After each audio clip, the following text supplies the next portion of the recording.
Hi guys, welcome back to SK travel vlogs. ఈరోజు vlog అయితే already ధాన్యం season కదా, ఇది కోతలు అవుతున్నాయి. వర్షం వచ్చింది, చాలా ఆటంకం వచ్చింది. అంటే పొలాలు నీరు తేలిపోవడం అన్నీ అయితే ఉన్నాయి. అంతకుముందు అయితే మన ఛానల్ ఎవరైనా సరే కొత్తగా వచ్చినట్టయితే ఛానల్ సబ్స్క్రైబ్ చేసుకోండి గాయస్, ఎస్కే ట్రావెల్ బ్లాగ్స్ని. అలాగే మన ఛానల్ కొద్దిగా ఫాలో అవ్వండి. ఈ నుంచి కంటిన్యూస్గా వీడియోస్ చేయడానికి ట్రై చేస్తున్నాం. మెయిన్ ప్రాబ్లం ఏంటంటే ఈ 15 డేస్ 10 డేస్ నుంచి అయితే కంటిన్యూస్గా వర్షాలు అయితే పడుతున్నాయి. వర్షాలు విపరీతంగా పడడం వల్ల ఏంటంటే రోడ్లన్నీ అయితే బురదగా అయిపోయి, దాని నెక్స్ట్ పొలాలు కూడా అనమాట మట్టి తేరికిపోయింది. ధాన్యం లోడ్లు ఏంటంటే పొలాలకి వెళ్ళి తీసుకొని రావాలి, లేకపోతే బండి అయితే పెట్టుకునేవారు అనమాట. ఇప్పుడు యాక్చువల్లీ మనమైతే రైస్ మిల్ దగ్గరకు వచ్చున్నాం, కానీ నైట్ పూట ఫస్ట్ లోడ్ ఇది, అది ధాన్యం లోడు.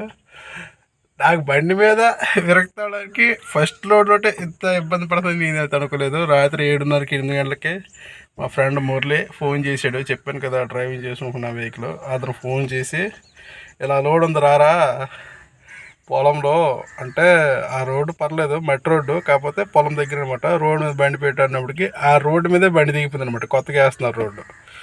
దగ్గర 35 బస్తాలు అయితే ఎక్కించారు వెహికల్లో. నేను చెప్పాను వాళ్ళవైతే 42 బస్తాలు 43 బస్తాలు ఉన్నాయి, కానీ అంత వెళ్దన్నా 35 బస్తాలు ఏంటంటే 35 బస్తాలు వేసారు. బండి వేసినప్పుడే కింద దిగబడిపోయింది. ఏడు సైడ్లు నాకేదో అర్థం కాలేదు. దాని నెక్స్ట్ అయితే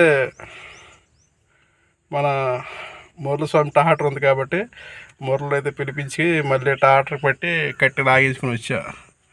ఏదో కష్టం మీద వచ్చాను. దాని నెక్స్ట్ మీకు ఇప్పుడు బండి పరిస్థితి ఎలా ఉన్నది చూపిస్తుంది చూడండి. సేమ్ దమ్బండి నుంచి వచ్చిన టాటర్ లాగా అయితే ఉంది గైస్. చూస్తున్నారు కదా గాయస్, ఇదైతే మన బండి పరిస్థితి. రోడ్డు మీద ఆపుకున్నాము. నిన్నంతా దిగబడింది.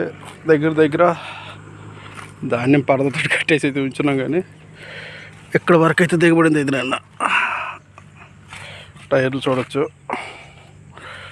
ఎంత అయిపోతే వచ్చింది. దగ్గర బస్తాకి 30 రూపాయలు లెక్కిస్తారు. మా ఊరు నుంచి జస్ట్ ఒక 2 కిలోమీటర్స్ ఉంటుంది. కాకపోతే ఏంటంటే 30 రూపాయల లోడికి 30 రూపాయలు బస్తా అన్నాడు. 35 బస్తా అన్నప్పటికీ దగ్గర 1100 రూపాయలు అవుతుంది. బండి సర్వీసింగ్కి ఇంకా క్లచ్ ప్లేట్లు ఇంకోటి లేదు. ఇంకా దేవుడి వల్ల మొరలు వచ్చాడు కాబట్టి ఇదైంది, కానీ లేకపోతే క్లచ్ ప్లేట్లు కూడా కొట్టేసాను. ఇలా ఉంటుంది మన పరిస్థితి, డ్రైవర్ బతుకు. నెక్స్ట్ గాయస్ వచ్చేసి నేనైతే రోడ్డు మీద అయితే ఉన్నాను. కాకపోతే ఇప్పుడైతే ఈ వెహికల్ని మనం రైస్ మిల్ దగ్గరికి అయితే వచ్చాము. నైట్ మళ్ళీ నేను వీడియో తీయలేదు, ఎందుకంటే నా బుర్ర నాకే పంచేది కాబట్టి. బండి తట్టేసింది, ఏడు చేస్తావు ఎలా తీస్తావు ఆ మైండ్ సెట్లో ఉంటే వీడియో తీసి మనకు అక్కడ అనకూడదు. అలా చూస్తారన్నమాట మనకి. ప్రతి ఒక్కటి వీడి బండి అంటే సూటర్ వీడి వీడియో తీసుకుంటాడు అని అంటాడు. మా మురళి కొట్టేస్తాడేమో మరి. ఫైనల్గా అయితే బండి బయటకు వచ్చింది. తెల్లారి 6:30కి 7 గంటలకు వెళ్ళాను. వచ్చేసి బండి అయితే రైస్ మిల్ దగ్గర తీసుకొచ్చాను. రైస్ మిల్ దగ్గర ఆల్రెడీ నిన్నైతే 2 బళ్ళు ఉంటా దిగబడ్డాయంట. రైస్ మిల్ దగ్గర ర్యాంప్ ఎలాగుందో పరిస్థితి ఇప్పుడు చూపిస్తుంది చూడండి ఒకసారి. ఇది వచ్చేసి రైస్ మిల్ దగ్గర ర్యాంప్ ఇలా పరిస్తున్నది. టాటర్లు ఏంటంటే ఒక్కొక్కడు 50-70 బస్తాలు వేసుకొచ్చేస్తారు కాబట్టి ఈ ర్యాంప్లో అయితే నడిచేద్ది. ఎందుకంటే లాక్ అయిపోతారు కాబట్టి వాళ్ళు ఊబిలా గోయిలా చేశారన్నమాట. మొత్తం అటు ఇటు తిప్పుకొని ఇప్పుడు ఎక్కడ వేసినా సరే ఇక్కడ నిన్న బండి దిగబడింది ఇక్కడ. దాని నెక్స్ట్ ఊబిలాగా అనమాట తయారైపోయింది అనమాట. అంటే టాటర్ అంటే మరి తిరగలేదు, అది దమ్ముడిలోపై దిగుతుంది. అలాంటిది ఈ ర్యాంపులకి ఏడు చెప్పండి దిగబడిన సరే వచ్చేది అనమాట లోడ్తో పాటు. అలాగైతే అలా ఉన్నది పరిస్థితి. దాని నెక్స్ట్ నిన్న బొలారో అంటే ఒక వెహికల్ ఎక్కడ దిగబడింది చూపిస్తున్నాగండి. బొలారో నిన్న 36 బస్తాలు వేసుకుని అయితే వచ్చున్నాడు మా ఫ్రెండ్ అని. ఆడి బండి అయితే ఎక్కడ దిగబడింది. వాడు ఈ ర్యాంప్లో నుంచి వచ్చాడు, చూస్తున్నారు కదా. ఈ ర్యాంప్లో నుంచి వచ్చాడు, ఎలా వచ్చాడు. రోడ్డు బాగుంటుంది అనుకుని ఎలా వస్తే ఈ ర్యాంప్లో అయితే బండి దిగబడింది నిన్న. చూద్దాం ఏటవుద్దో.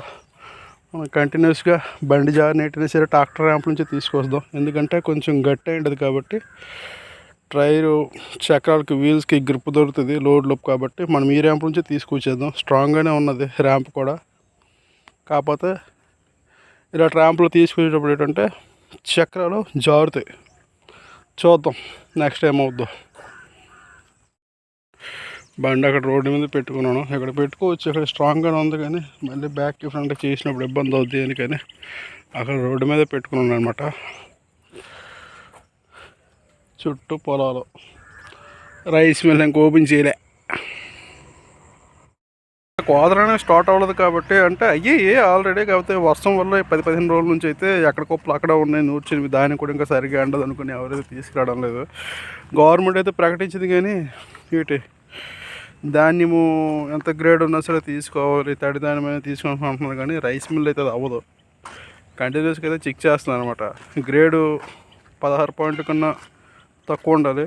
16 పాయింట్ కన్నా ఎక్కువ ఉంటే అయితే ధాన్యంలో మళ్ళీ దాన్ని మిల్లు చేస్తున్నారు. మిల్లు చేసిన తర్వాత దాన్ని బట్టి గ్రేడింగ్ కడుతున్నారు. దాని మీద ఏంటంటే ఒక క్వింటాకి మదర్ క్వింటల్ లెక్కలో తీసుకుంటారు. క్వింటాకి దగ్గరికి అయితే 4 నుంచి 5 కేజీలు కలెక్షన్ చేస్తున్నారు ఎక్స్ట్రా. అంటే క్వింటా అంటే 100 కేజీలు కదా, దగ్గర 105 నుంచి 110 అలాగనమాట కలెక్షన్ చేస్తున్నారు. ఫైనల్గా అయితే ఇక్కడితో అయితే అన్లోడ్ అయితే చేస్తాం గైస్. ఈ వీడియో చూసిన వాళ్ళందరికీ సబ్స్క్రైబ్ అయితే చేసుకోండి గైస్. ఇంతటితో అయితే వీడియోని అయితే ఎండ్ చేస్తున్నా.